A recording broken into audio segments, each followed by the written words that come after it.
Everybody, episode 594 of the podcast is Sweeping America, the Outdoor Sports Podcast. It is Tuesday, September 27th, 2022, people.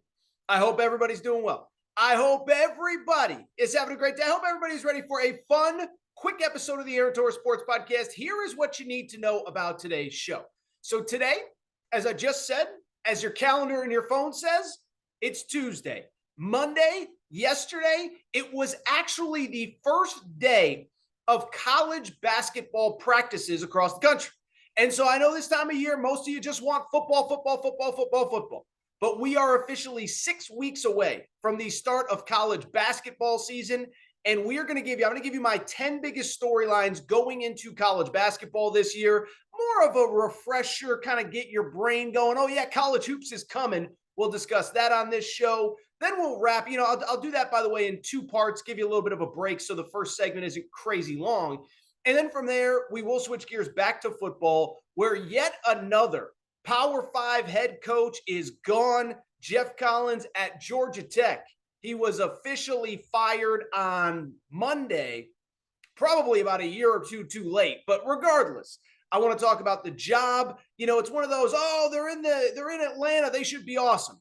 It's complicated. It's interesting. We're going to discuss Georgia Tech, who are realistic candidates and who are not. Before we get started, a couple quick things. One, I tell you, our presenting sponsor, the Betfred Sportsbook, when I tell you they got a great deal for you, they got an unbelievable offer. First of all, I've told you their story. 1967, started in the UK, one of the most reliable, trustworthy sports books overseas. They have come to the U.S., made a huge splash, as I've told you many times. The gambling sponsor of the Denver Broncos, of the Colorado Rockies, and of the Cincinnati Bengals. And so I've told you for a while now, I said Betfred does more for their bettors than anybody in the market. Well, here's a deal for you people. So I know I can see analytics on who downloads this show and from where. We have a ton of listeners in Kentucky, in Ohio, and in Tennessee. And Betfred, as I said, they are the presenting sponsor of the Cincinnati Bengals. Well, guess what? They have 2 free tickets to Thursday night football in Cincinnati this week. They are giving them away. All you got to do, follow Betfred Sports, exactly how it sounds, Betfred Sports, to be entered to win. They will give you the details there. I retweeted and shared the details from my account. But when I tell you they're just giving stuff away, they are just giving stuff away. So Betfred Sportsbook app is our presenting sponsor. They are giving away 2 tickets, Thursday night football in Cincinnati. Make sure to check that out. Really quickly, also want to thank Bracket Fanatics, our another great sponsor of ours. They are bringing you the NFL Pick'em Challenge, the Aaron Torres NFL Pick'em Challenge. Week 3 is officially done, but here's the great part. It is not too late to enter. We have $100 weekly cash prizes. We'll tell you who won week 3 here in the coming days.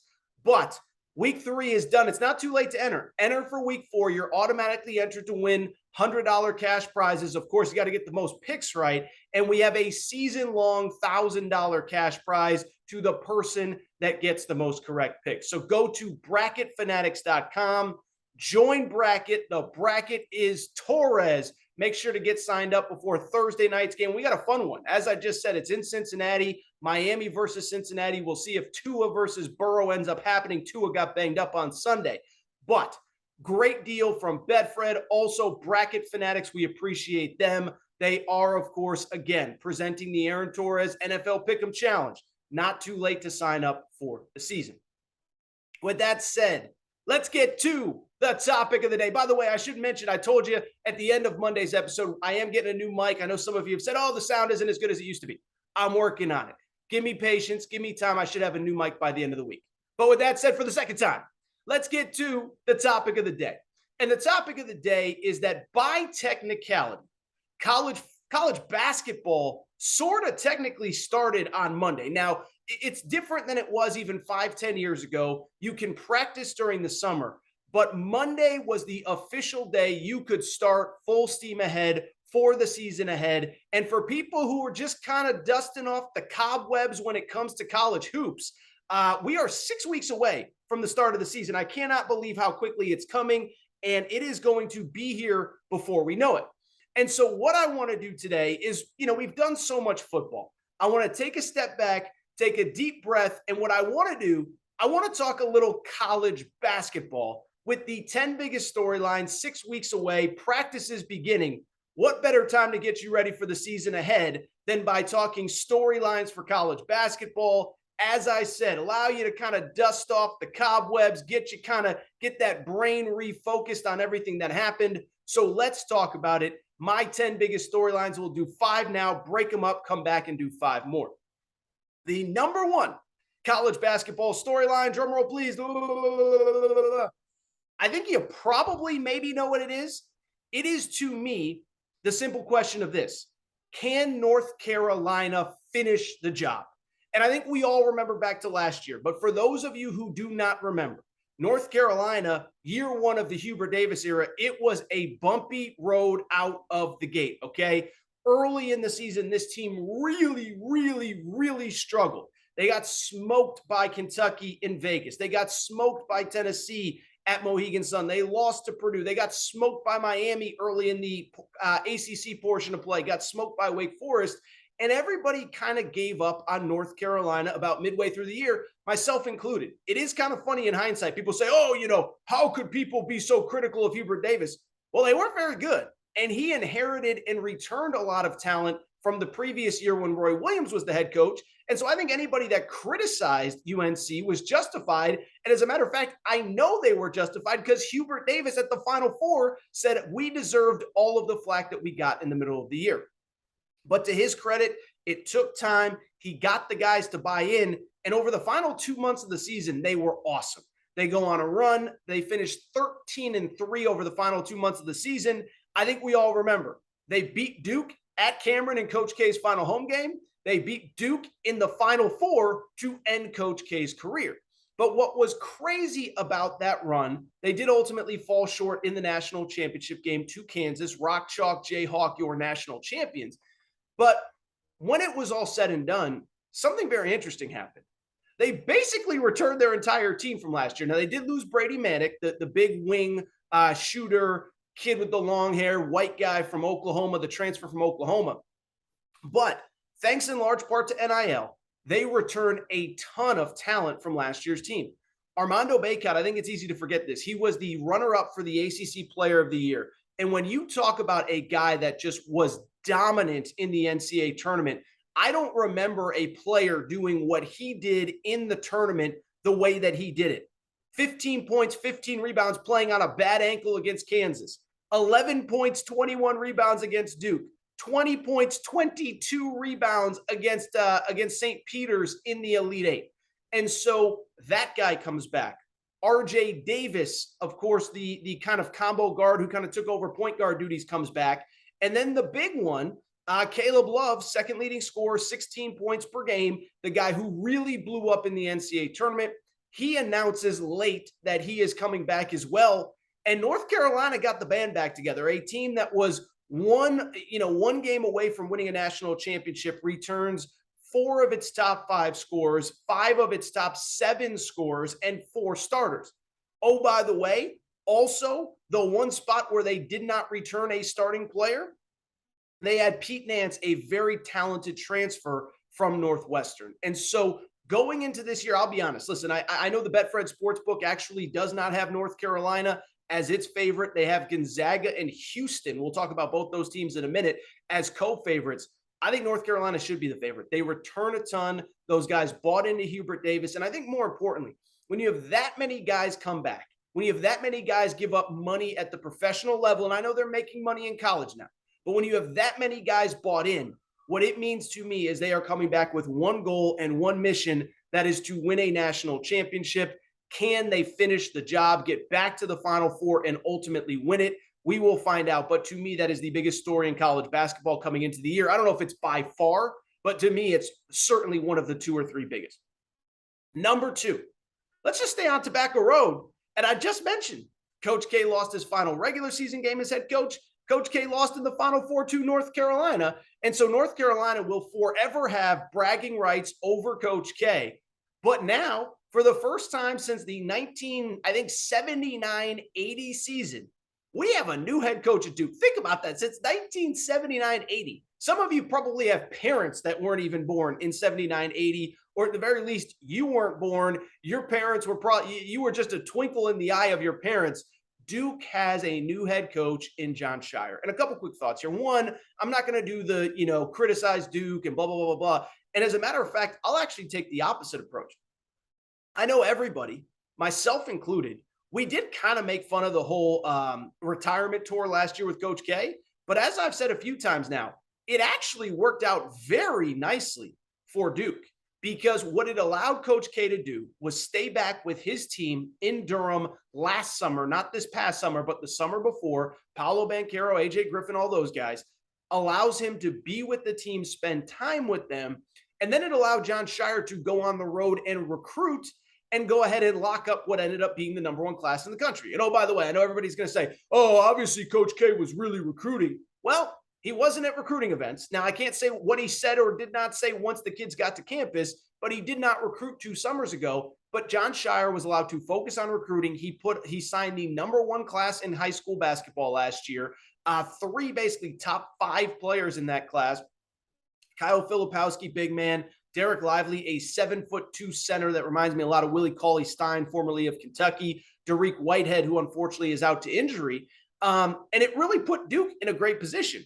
They also, on top of signing that number one class, they return Jeremy Roach, who was really good last year as the starting point guard. Really, he elevated his game. That was when Duke kind of went to the next level late in the year, went on that Final Four run.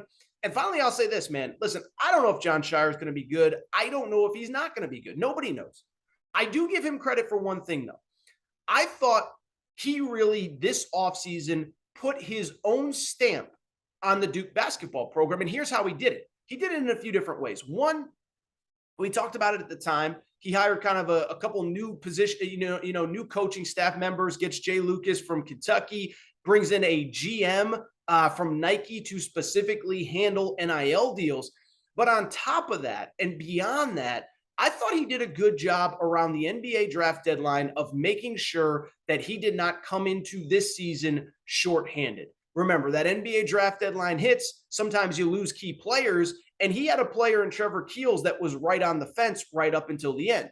What most coaches would do, they would sit and beg and hope and plead, and when that kid ends up leaving, they would, the system is so this, and it's not fair, and we need to make the deadline earlier. He had a backup plan and a backup plan to the backup plan, okay? He went out and signed Jacob Grandison, a really talented guard from Illinois. Now, he was a little bit hurt during the offseason, so I don't know how much he was even able to practice with the team, and that is worth noting coming into the year. But this is a kid that has played big games, again, was at Illinois for those back-to-back Big Ten championships, tournament championship in 2021, regular season championship in 2022, shot 41% from 3. And then they also added another 5-star late, a kid named Tyrese Proctor from Australia, who was committed for the class of 2023, enrolled a year early. So I give Jon Scheyer credit. He's got a loaded roster, loaded team. And the thing is, we're going to find out really early how good he is, right? They obviously play Kansas in the Champions Classic in what will be his debut game. And then on top of that, they go to the PK80, where I believe they could face Gonzaga when it's all said and done. They play a couple marquee games outside of that in the non-conference. They do play, obviously, in the Big Ten ACC Challenge, and that is a game that will be interesting to kind of follow early in the season. They will host Ohio State. So we're going to find out about this team really quickly, really fascinating, really fun. I am very intrigued by this Duke team coming into this year and Jon Scheyer as Duke's new head coach. Let's keep it going. Number 3, and we're going to take a quick break after 5. So don't worry, I'm not just going to rant for 45 minutes straight here to lead the show. Number 3 is really about number 9 at Kentucky. And listen, Kentucky, I got to say, man, I don't know if there's a college sports program, forget basketball, where there's more stuff that just happens in the offseason than at Kentucky. And it's crazy because it feels like a million years ago that Kentucky lost to St. Peter's in the opening round of the NCAA tournament. And I remember coming on this show that night and saying point blank, Cal is essentially out of excuses. Cal has to get this thing turned around. And I said at the time, I I don't think there is anything John Calipari can do to win back this fan base until the 2023 NCAA tournament. With that said, think about everything that has happened since that St. Peter's loss. You had the announcement that Oscar Tshiebwe is returning, National Player of the Year, back to Kentucky. You had the announcement that Shaedon Sharpe, #1 player in last year's class, enrolled early last year, never played, is leaving for the NBA without playing for a second in a Kentucky uniform. You had, obviously, I just mentioned your top assistant go to Duke.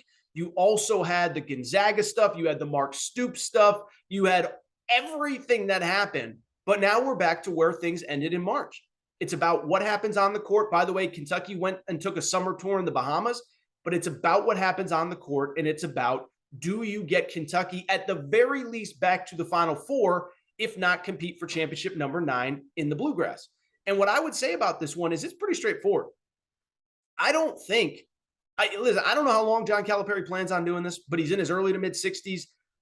I think it's hard to make the argument he's going to have a better opportunity to at least get to the final weekend, let alone win a title, than this year. One, you had the Bahamas trip, so you got some games under your belt. But two, you got the reigning National Player of the Year coming back in Oscar Tshiebwe. On top of that, you also have a multi-year starter in the SEC at point guard in Severe Wheeler. You have some really talented freshmen, Cason Wallace and Chris Livingston. And I'll take it a step further. You got a superstar in the making in Jacob Toppin. And it's weird to sit here and say, oh, Kentucky's most important player is anyone other than Oscar Tshiebwe. I do think it's Jacob Toppin, though. This guy is bursting with potential. He was behind Keon Brooks last year, the starting power forward, and now he is going to take over. And if you watch those Bahamas games, 26, 28, 31 points, step back threes. He looks like an NBA player playing in college. And as I've said many times with him, what I love about Jacob Toppin is the fact that he played his best in games against the best competition last year. He was great against Auburn, great against LSU, great against Alabama. And I think with a big, with knowing that he's the guy, knowing that he is the one that is going to have the ball in his hands, and it's not going to be a power forward by committee or whatever you want to call it, I guess, whatever. But knowing that there's nobody in front of him, I cannot wait to see what this guy does. I think he's all SEC first teamer and all over him. So excited about Jacob Toppin in year 3 at the University of Kentucky. Let's get to number 4. Number 5, we'll take a quick break. Number 4, let's just stay with the rest of the SEC, because this, to me, listen, I don't know if it's better than the Big 12. Big 12 is really good. Kansas, Baylor, TCU is going to be good this year. Texas is interesting. Oklahoma's good. Texas Tech is good. Every team in the Big 12 is good. Iowa State made the Sweet 16 last year.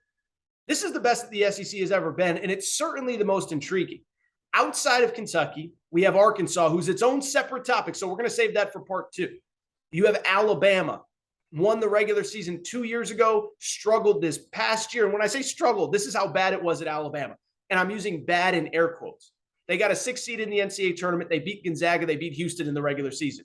Gonzaga goes to the Sweet 16, Houston to the Elite 8. So apparently it wasn't that bad at Alabama, but they've regrouped. I really like the roster that Nate Oates has. Another team that got a foreign tour under their belt.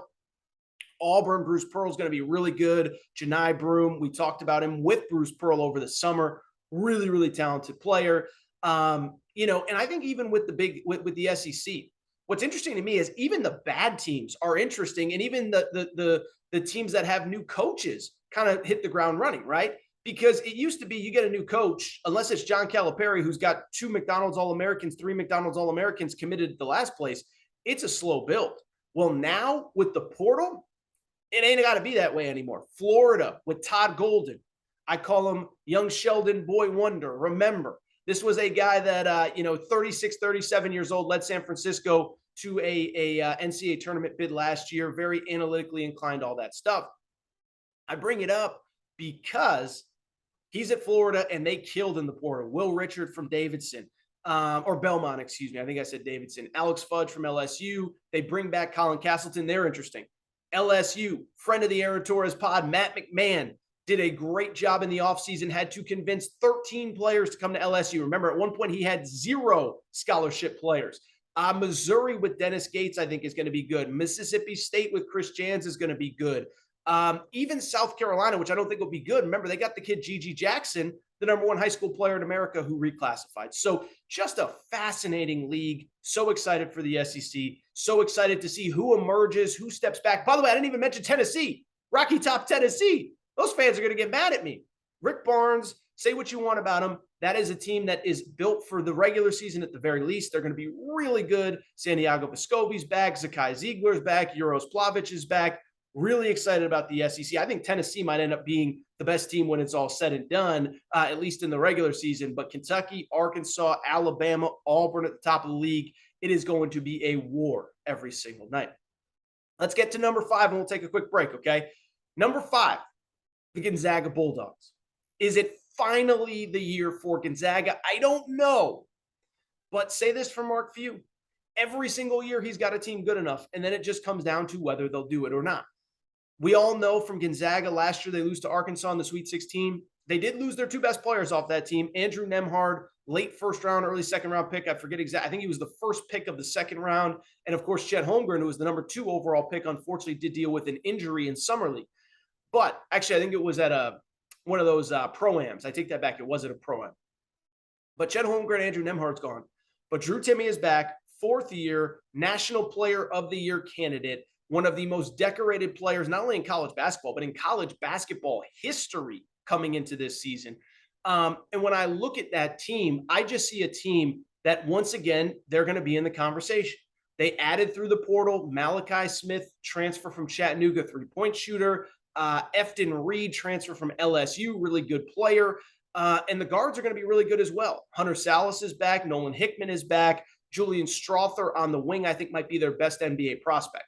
Now, I do think some of those guards got to step up. Nolan Hickman, Hunter Salas, it's year 2. They have to make a leap for Gonzaga to be a national championship contender. And I'll also say this about Gonzaga. We're going to find out early just how good that team is. They play to open the season.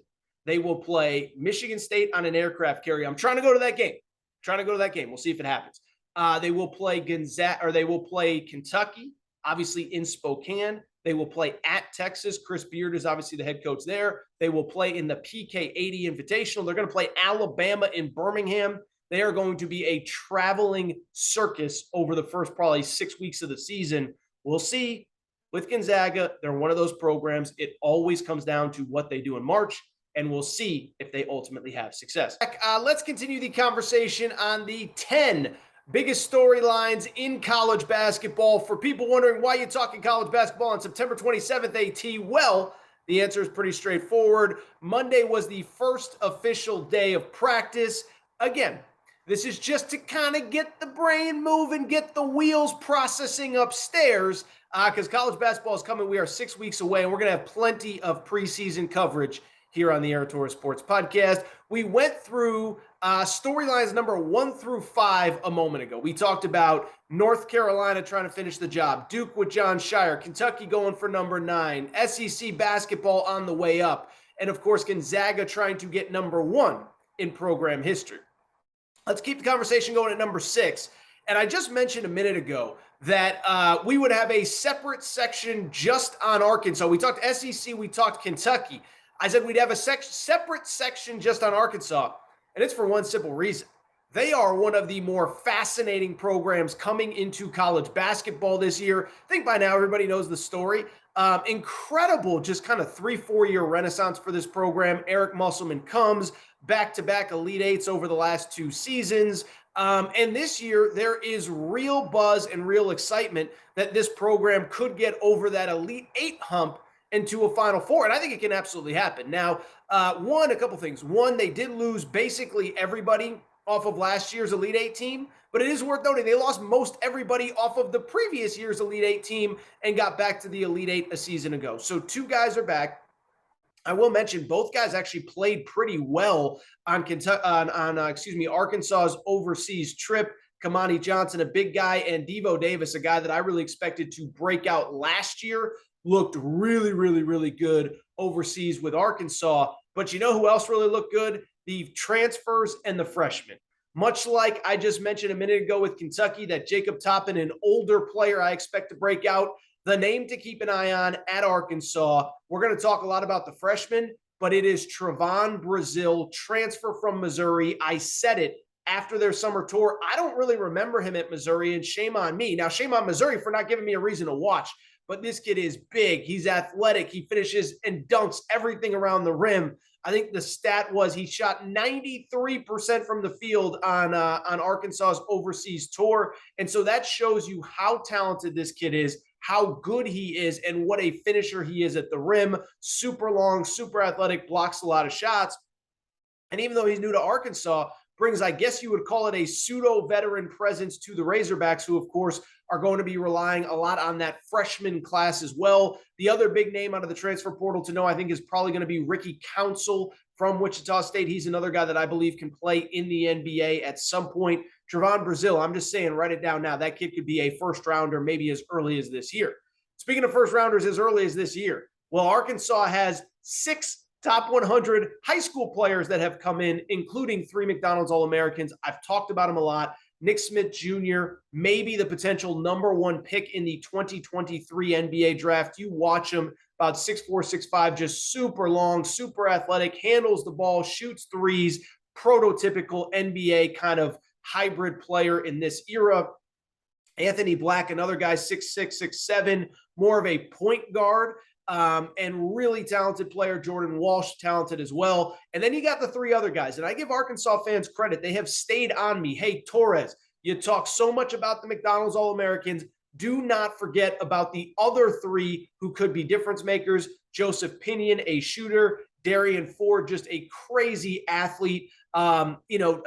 Big physical play. He's not big as in like 6'8", 6'9". He's about a 6'3", 6'4" guard, but played football, has that kind of football toughness to him.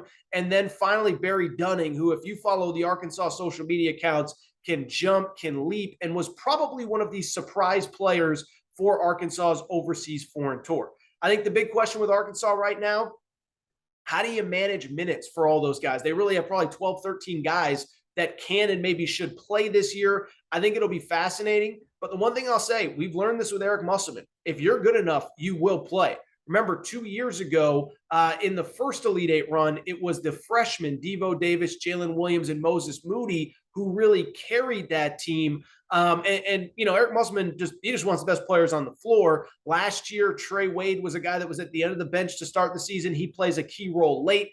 Going to be fascinating to watch this team going forward. Number 7, in terms of the most intriguing storylines in college basketball coming into this year, let's stick with another team that is super interesting with super high expectations, that's trying to get back to the way things were in the early 90s. How about them Indiana Hoosiers? How about my boy, Mike effing Woodson? That's right, Mike effing Woodson, my guy. Listen, I think everybody knows the story, but when he was hired, I was not a fan. And I have spent the last year and a half worshiping at the altar of Woodson, having to readily admit that I was dead wrong on this guy. Look, year 1, he does take a lot of Archie Miller's players, gets them to the NCAA tournament. They rally late, couple really nice wins in the Big Ten tournament. They beat Michigan. They beat Illinois, the #1 seed. They had Iowa on the ropes in the Big Ten tournament, almost won that game as well. Get to the tournament, play in the first 4 against Wyoming. They end up losing in the opening round of the tournament itself. But there is a lot of excitement at Indiana this year. A lot of really talented players coming back. Xavier Johnson, the point guard, who I thought really put that team on his back late last season. He is back. Trace Jackson Davis, who could be a National Player of the Year candidate, certainly a Big Ten Player of the Year favorite, maybe alongside Hunter Dickinson from Michigan. Really talented. And then, you kind of have a cool combination at Indiana of, on top of those 2 guys who I do think are the stars of Indiana, you have a couple returnees who I think could take a step up. Tamar Bates is a former top 30, top 40-ish type recruit who I think could make a leap. Jordan Geronimo is a guy that has shown a lot of upside. But then you have 2 really, really good freshmen on top of that in Malik Renault and also Jalen Hood-Schifino. Jalen Hood-Schifino, top 20 prospect. I've heard nothing but really good things about this guy. He could provide some perimeter help alongside Xavier Johnson. Really interesting year in Indiana. I know it's been a struggle. I know they haven't been great. I'll also tell you this. They haven't had this much talent in a very long time. And I don't think the Big Ten has been as down as it is coming into this year in a really long time. Indiana is up, but Ohio State should take a step back. Illinois lost a ton. Michigan State lost a ton. Michigan actually lost a ton, even though they bring back Hunter Dickinson. So you look at the Big Ten. Outside Indiana, I think that league is very much up for grabs. And I think Indiana is the rightful favorite in that conference. Let's keep it going at number 8. Some new blood potentially at the top of the sport. So it's interesting, right? Over the next couple weeks, we're going to get the first AP poll, the first coaches poll. I think you're going to see 2 teams in the top 5 that are not traditionally there. One is Houston, the Cougars. You know, I love me some Cougars. 2, the Creighton Blue Jays out of the Big East. And these are 2 teams, I'm telling you, that can legitimately compete at the highest levels of the sport. As I just told you a minute ago, Houston alongside Gonzaga are actually the co-favorites in the Betfred Sportsbook right now in terms of the best odds to win the national championship. With Houston, I love this team. They might be my pick. I haven't made my official picks yet. I'll give them to you later on down the road. But Houston might ultimately be my pick because you look at them. Remember, they go to a Final Four during the COVID year in 2020. Last year, they lose their 2 best players during the season. Marcus Sasser, an 18-point-a-game scorer. Travon Mark, a double-figure scorer. They ended up going to the Elite 8, played Villanova to go to the Final Four. That was after losing their 2 best players. And the thing I love about Houston, I always talk about it, they know who they are. They are tougher than you. They are more physical than you. They are going to beat you up. They are going to make you uncomfortable. And if you watch their tournament game against Arizona in the Sweet 16, against Illinois in the round of 32, nobody does it better. And so you have a couple guys that really elevated their game during that tournament run last year. Jamal Shed, a point guard. And now you got 2 really good players coming back, including Marcus Sasser, who I wish he was on a little bit of a bigger stage because I believe that's a guy that could, frankly, be a National Player of the Year candidate. Almost actually even post-injury, entered the NBA draft, was really moving up draft boards before deciding to come back. Marcus Sasser and Houston are really good, and so too are the Creighton Blue Jays. Remember, Creighton was the team. They played Kansas in the second round. They gave Kansas as much trouble as anyone in the tournament last year. And remember, they were down 3 key players in that game, including 2 starters. They had lost their starting point guard, Ryan Nembhard. They had lost their backup point guard, Sharif Mitchell. And they had lost their starting center in the opening round of the tournament, Ryan Kalkbrenner, and they gave Kansas a run for their money. Well, that team, which was really young, started 3 freshmen and a sophomore in Kalkbrenner last year. They got 4 starters back. The only starter they need to replace, they added Baylor Shireman, the kid from South Dakota State, who was very coveted. Kentucky wanted him, Arizona wanted him, Gonzaga wanted him, Arkansas wanted him, etc.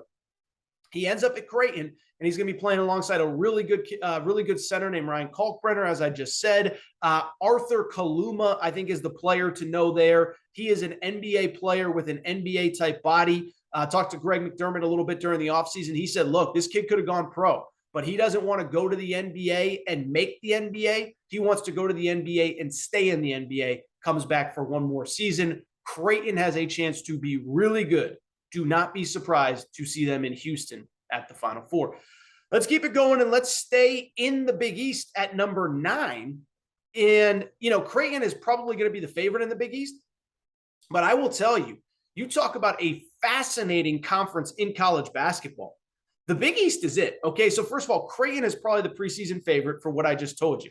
But then on top of that, you have Villanova. Don't forget, little guy named Jay Wright decided to retire last offseason, which I hope he's enjoying the beach. I hope he's enjoying doing whatever Jay Wright does in retirement. By the way, wouldn't be surprised if he comes back, coaches in the NBA someday. But with that said, I look at the situation at Villanova, and we don't know what to expect from Kyle Neptune, but he was there, and this is the important part. He is a guy that knows that program well, and he knows the players well, and he returns a lot from last year. That Final Four team, by technicality, returns 3 starters. Now, one of them, Justin Moore, did get hurt in that Elite 8 game. Unfortunate Achilles injury. We don't know when he will be back, but he does want to try and get back this year. But you bring back Brandon Slater. You bring back Caleb Daniels. People forget this. They had a freshman last year named Jordan Longino who was playing at an elite level before he got hurt prior to the tournament. And Villanova has a dynamic freshman named Cam Whitmore coming in as well. So Villanova is fascinating. My UConn Huskies, I think UConn, and I know I say it all the time, I think they have the chance to be one of the most underrated teams in college basketball. They have maybe the best, I don't want to say one of the best players, but Adama Sanogo was an All Big East first team member a year ago. He is back at center. They have two guys that I believe could compete for NBA, maybe not lottery, but first round type players. Andre Jackson, a third-year forward, and Jordan Hawkins, a second-year guard who I think could absolutely break out this year. They added a couple key guys in the transfer portal, most notably Tristan Newton, a player from East Carolina who averaged like 17, 5, and 5. Added a kid from A&M, added a kid from Virginia Tech, Joey Calcaterra from San Diego, who I think will be a good addition. They actually added two foreign players late as well. Really fascinated by them. I think UConn has a chance to be really good. I'll tell you who else I'm really interested by. Don't forget about Seton Hall. Remember, Shaheen Holloway led St. Peter's to that Elite Eight run. We all remember it. It was all magical. That coach is now at his alma mater, Seton Hall. And they did a great job in the transfer portal as well, adding a few guys there. So you talk about a team that I am fascinated by. Seton Hall is there. Providence is actually the reigning regular season champs. They hit the portal hard, added 4 or 5 difference makers. Devin Carter from South Carolina, Corey Floyd actually from UConn. A couple others, Noah Locke from Louisville. So Providence will be interesting. St. John's with Andre Curbelo, the transfer from Illinois, will be interesting. You talk about a fascinating league. This league, I think, as weird as it sounds, as crazy as it sounds, it's an 11-team league. I think it could have 6, 7 NCAA tournament bids. And really quickly, I'll wrap. I'm going to give you a team that I don't think is getting enough national attention that I think has a chance to be really good this year. That is Mick Cronin's UCLA Bruins. Big Mick energy, baby. That is freaking right, okay? So UCLA did lose a couple key players, most notably Johnny Juzang. But they did bring back Jaime Jaquez, a guy who averaged 14 points, 5.5 rebounds per game last year, second leading scorer, leading rebounder. He was playing on a bad ankle all season long, and nobody knew about it. They're bringing back a fourth-year point guard in Tiger Campbell. But of equal importance, by the way, they're adding a couple other pieces too. Jalen Clark is really good. David Singleton is like a fifth-year player that's just a role player, knows his role. But what I would say, why it is so interesting to me, they added 2 really good freshmen over the offseason. They added Amari Bailey. If you don't know his mom, you can look him up. That's kind of what he's known for right now. But really talented guard, first-round potential. And Adem Bona, if you remember, it came down to UCLA and Kentucky for Adem Bona. He chooses UCLA. I will tell you, I've heard from within that program. They told me, they said, we've been at UCLA for 4 years. So this was a guy who had been kind of in that Cincinnati ecosystem. He said, we never had a player like him at Cincinnati. We have not had a player like him at UCLA either. So UCLA is a team. I know you don't pay attention to the Pac-12, even though they're going to the Big Ten. I know a lot of people overlook West Coast basketball. I think UCLA has a chance to be really, really, really good, kind of on the same vein of the Pac-12. I think Arizona is going to be really interesting. 3 starters, or 3 of their top 6 back from that team that was a number 1 seed last year, but they obviously lost a ton of talent with Ben Mathurin, Dalen Terry, and Christian Coloco going to the NBA. Arizona does have Courtney Ramey, the transfer coming in from Texas. That is in addition to Kirk Risa, Azulis Tubelis, and Umar Ballo returning for another season. Whew, that was a lot of college hoops. You're not going to find better college hoops content in September anywhere than the Air Tour Sports Podcast. That is my promise to you. And my other promise to you is that as we get closer to the season, we'll ramp things up, maybe get a couple of our buddies on the show, a couple of our favorite coaches to dissect the season that is to come. But I think there's a lot of really good storylines going into the season, and we'll cover it all as we get closer. This is what I want to do, though. I do want to take a quick break, and I do want to get to one football story from today. That is because another Power 5 school, Georgia Tech, has fired its head coach. Jeff Collins is out at Georgia Tech. What does it mean? How good is that job? And I think that's an interesting conversation. We're going to discuss all that, take a quick break, and you know what? Guess where I'm going to be? Right back. All right, everybody. I am back. Good to be back. Good to be back. Final segment of the show. So good to be back. And I do want to wrap, right? We did a lot of college basketball to lead the show. I do want to talk a little college football where we got more news from the college football coaching carousel on Monday.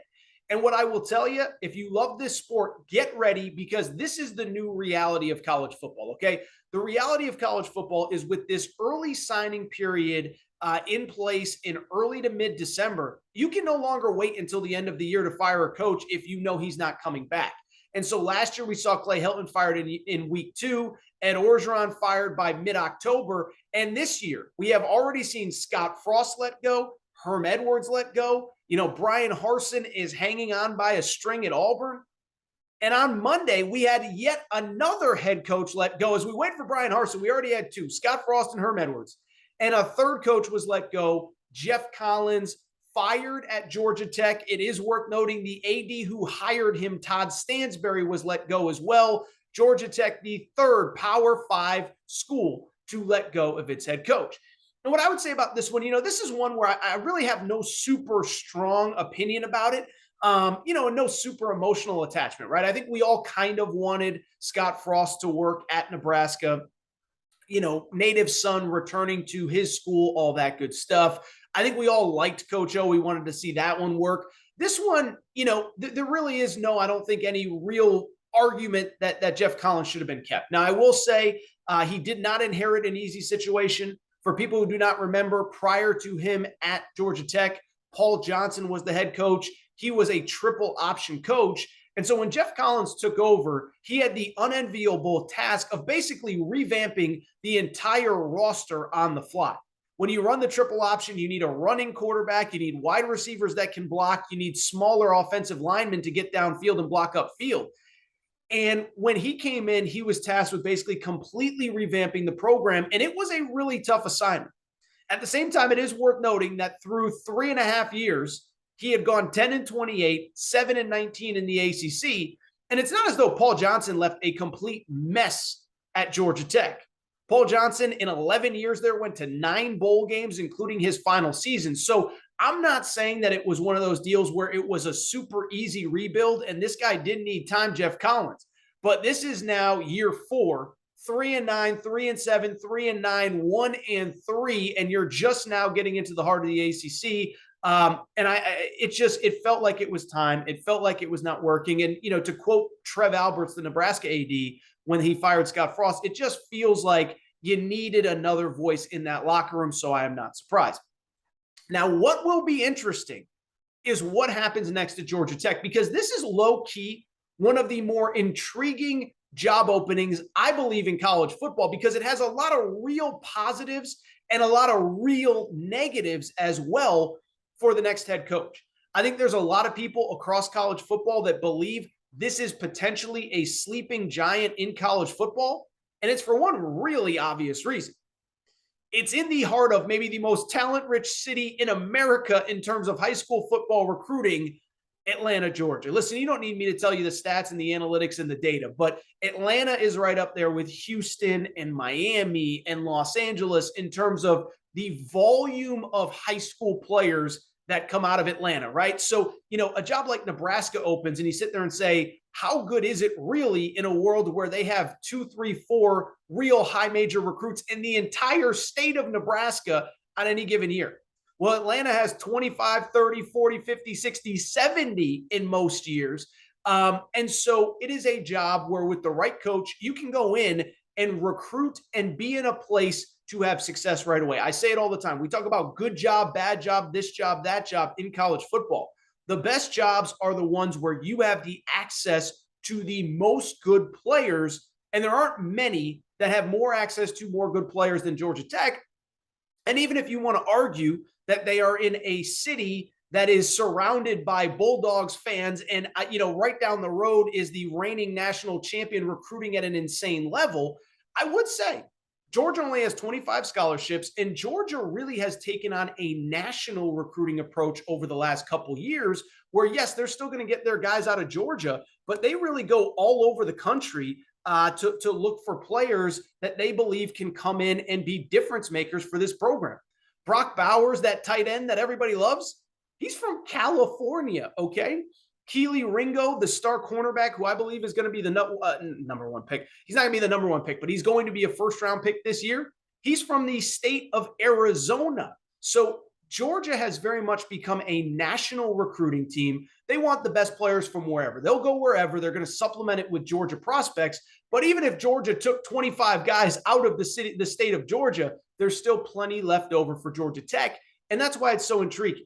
Like I said, whether it's Nebraska, Colorado, Washington, I mean, there's a lot of really good historical jobs that don't have the recruiting advantages built in that Georgia Tech does. And that is why it is so intriguing. But it's also worth noting, by the way, and I do think this is important, that there are a lot of disadvantages with Georgia Tech as well. First of all, I just talked about one of them. Basically, I just told you right there. Yes, Georgia Tech is in one of the most talent-rich areas in the country, if not the most talent-rich area in the country. The flip side to that is it's in the heart of SEC country where everybody recruits out of Atlanta. Auburn is obviously just down the road from Atlanta. Alabama is obviously going to come into Atlanta and recruit. Clemson isn't in the SEC, but they come in and recruit. Tennessee comes in and recruits. Florida State, Miami, it doesn't matter who. Everybody recruits Atlanta, and so it makes it that much tougher. And then on top of that, there are other variables that need to be talked about when it comes to this job, the main one being academics. Now, what I've been told, I did some homework, it was kind of one of these jobs that you knew was probably going to open up. And so I made a few calls, talked to some people that would be in the know. And the sentiment that I got is that as far as the academics are concerned at Georgia Tech, it's a little bit different than some other places, right? There's some places that it's just really hard to get good football players, good athletes with questionable grades into school. It's something that every Notre Dame coach of my lifetime, dating back to Lou Holtz 30 years ago, has been complaining about. Stanford. I've talked to coaches at Stanford that are just like, it doesn't matter how good you are, how far you can throw a football, how high your vertical leap is, how fast you can throw a fastball. If you don't have the grades, we cannot get you into Stanford. And so I bring it up because my understanding is that Georgia Tech is not a place where you can't get kids into school, period. The problem does become what happens once they get there. It's an engineering school, and there aren't a lot of majors for kids who don't take academics seriously and don't want to major in engineering, right? And so, this isn't a public school like Georgia or Alabama or LSU or Ohio State where there's a bunch of sociology degrees and whatever. Basically, once you get them into school, the degree limitation, I think, does hurt recruiting a little bit. The other thing that I found really interesting, I was talking to my buddy Garrett Carr, who, again, I told you the other day, writes for Aaron Torres Online, does a really good job. Garrett brought up this point. I confirmed it. It's really interesting. About 65, 66%, 2 out of 3 students at Georgia Tech is male. Now, you might sit there and say, that's not a big deal. Who cares? Blah, blah, blah, blah, blah. I'm telling you, I know in this PC world, you're not allowed to say stuff like that. It does matter to high school football players. Not all of them. Not all of them. Now, look, BYU has a great football team right now. So clearly, the male-female population is not important to everybody, but it does matter to some high school recruits. By the way, it matters to some professional athletes too.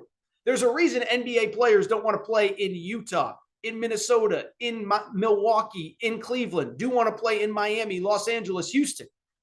I'm just saying that is a factor in this as well, is that you have academic restrictions. It is a male-oriented school. So take that information as what you want, but there are real pluses and there are real minuses to the Georgia Tech job. So the question becomes now, who do you go after? And I do think this is one where there is one very obvious name that is impossible to miss. And I think it's Deion Sanders. And listen, we talked a lot about Deion last week on this show about the Auburn job. Basically, I said, look, Auburn's not open, but it's going to open. Go get Deion. He would kill in the SEC. He would kill in recruiting. And a lot of the same variables come into play with Deion. But what makes this one different is I think there are a lot of jobs that Deion will be a call. I do think Deion should be the first call in this one for one very specific reason. And there is actually a chance that he says yes. And that reason is pretty straightforward. He's obviously got a lot of ties to the city of Atlanta. I know there's a lot of young people that listen to this show that don't remember. He is not only a former Atlanta Falcon, he is also a former Atlanta Brave. And while Deion Sanders' name resonates everywhere, It is a little bit different in Atlanta. He is an icon in that city. And I think while Deion could recruit anywhere in the country, I do think that he would have a special cachet and extra cachet in the city of Atlanta where he played Major League Baseball and NFL football. I think he could go into any high school, get a sit down with any recruit, any coach. Any coach is going to say, hey, you got to at least meet with Deion. Parents are going to love him. I think it would be great. And then, as I told you with Auburn, the actual win-loss record speaks for itself. 15-2 since the start of last season. One of those losses was to an FBS team. Remember, he's at Jackson State. And keep in mind this, he has proven the ability to recruit high-level players. It's not just because he's at a lower level or this or that or the other thing. This is a guy that got the #1 high school player in America to flip from Florida State, beat Nick Saban, Kirby Smart, Mike Norvell out for the #1 player in America. They also got a 4-star wide receiver later on in the cycle as well that was a top 100 prospect. And so if Deion can do that at Jackson State, he can certainly do it in the ACC at Georgia Tech, at a school that competes at the highest level of college football with Clemson, with Miami, with Florida State, etc. What will be interesting to see about Deion is a couple things. One, as great as that recruiting is, does he see those restrictions and say, I don't know if this is the one for me? And I think that's going to be the interesting conversation just about Deion in general as he looks at the next step of his career. I think everybody knows he interviewed for several Power 5 jobs, including Arkansas, I guess, when they hired Sam Pittman, including TCU within the last year. But I think now that he has things rolling at Jackson State, I think he is going to be very particular about the jobs that he takes seriously in terms of actually interviewing for, okay? And serious in terms of actually taking. He's got it rolling at Jackson State. I think he loves that narrative of restoring the HBCUs. And what I would also say on top of that is I just don't know how many of these jobs really interest him. And is Georgia Tech, as great as the recruiting is, in a city that he loves, is it enough to get him to leave? I do not know. A couple other names that I do think are a factor with Georgia Tech. One, I'll say it, I think this guy has been overhyped in terms of being a candidate at most places. I do think Bill O'Brien, the Alabama offensive coordinator, makes sense. And if you follow this college football coaching carousel stuff, I don't know who Bill O'Brien's agent is, but give this guy credit. He must get paid per mention because every job that has opened the last 2-3 years, LSU, Nebraska this year, I can't even remember, Miami, maybe Florida. Bill O'Brien's name was listed with all of them, USC. And it's like Bill O'Brien is not a candidate at all these places. I do think Georgia Tech makes sense, though. He was an assistant coach there for 8 years before going to the NFL with Bill Belichick. And I do think he's familiar with the school. It's kind of a rebuild. He had that big rebuild at Penn State where he really got things off the ground post Joe Paterno. And so I'm not saying it will happen, but this is one of the few that does make a lot of sense for me to Bill O'Brien because he has the ties, he has the rebuilding experience. I do think being a former Alabama assistant would bring, kind of cachet, to the coaching job at Georgia Tech. So I think he's one to keep an eye on. A couple other names, I was actually thinking about this. I think this is a spot that makes sense for Dan Mullen. Listen, we know Dan Mullen isn't going to do TV for the next 30 years. He's working at ESPN right now. And for all of the struggles that he had at the end of his Florida reign, one, he was actually pretty good at Florida the first few years. 10-3, 11-2, started 8-1 his third year before it completely fell off. And then it really fell apart last year. But he was really good at Mississippi State. And I do wonder, is this the right spot for him? We know Dan Mullen is not a guy that is going to be super successful in a fishbowl type job like Florida, like a major SEC school. But he was really good at Mississippi State where he was off the grid, where there weren't those national title expectations. And does this spot make sense for him? Now, the one thing about Dan Mullen, he doesn't love to recruit, so he'd have to hire himself a darn good recruiting staff. But he's a guy that, in my opinion, makes sense. Hugh Freeze, friend of the Aaron Torres pod. I've had him on a few times. This is one where I think Hugh Freeze is going to get one of these big time jobs this year. I just think he's been successful at Liberty for long enough. 10-1 2 seasons ago, 3-1 this year. They actually played Wake Forest the other day as tough as Clemson did. They lost by 1 to Wake Forest. Clemson holds on to win in overtime. So I think this might be a landing spot for Hugh Freeze. Now, again, does he look for kind of like Dion? Does he look for something that maybe is a little bit more, he has SEC ties. Does he want to stay in the SEC footprint? I think he is a major player at Auburn if and when it opens. I know for a fact there are important people at Auburn that want that guy to be the next head coach, but he's a guy. Maybe Auburn doesn't open. Maybe somehow Brian Harsin goes on a run and they beat everybody but Georgia and Alabama and they go 9-3. I don't think it's going to happen, but who knows? And so if maybe Auburn doesn't open, maybe this is a spot that makes sense for Hugh Freeze. Jamie Chadwell, I would add too. Of course, another friend of the Aaron Torres pod. He is at Coastal Carolina, really successful the last couple of years. He is, if you remember back to the COVID season, he was a guy that had Coastal Carolina rolling. They went 11-1 during the COVID season, 11-2 last year, 4-0 this year. It's very well noted. His wife has historically said that she does not want to leave the southeast portion of the country. That's where he spent most of his career.